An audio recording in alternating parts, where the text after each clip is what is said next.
தற்போது கிடைத்துள்ள அண்மை செய்தியை பார்த்து வருகிறோம். செங்கல்பட்டு மாவட்டத்தில் கனமழை கொட்டி தீர்த்ததால் சாலைகளில் பெருக்கெடுத்து வெள்ளம் ஓடியது. செங்கல்பட்டு மாவட்டம் பரனூர், சிங்கப்பெருமான் கோவில், பொத்தேரி, கூடுவாஞ்சேரி, கிளாம்பாக்கம் உள்ளிட்ட பகுதிகளில் கனமழை பெய்து வருகிறது. இதனால் சாலையில் வெள்ளம் பெருக்கெடுத்து ஓடியது. இது குறித்தான கூடுதல் தகவலோடு இணைகிறார் எமது செய்தியாளர் சக்திவேல். வணக்கம் சக்திவேல், தகவல்களை பகிரலாம். நிச்சயமாக வணக்கம் ஜீவிதா.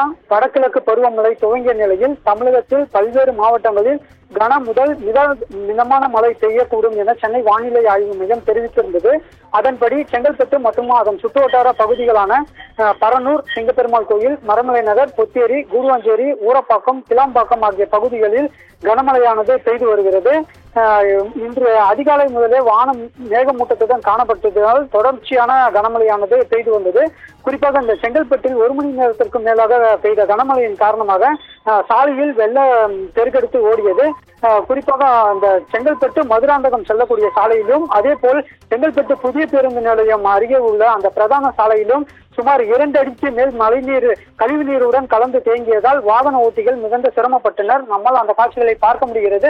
தொடர்ச்சியாக வாகனங்கள் நீண்ட தூரத்திற்கு அணிவகுத்து நின்று ஊர்ந்து செல்லக்கூடிய அந்த காட்சிகளும் நம்மால் பார்க்க முடிகிறது.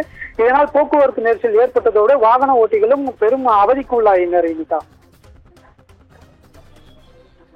தகவல்களுக்கு நன்றி சக்திவேல்.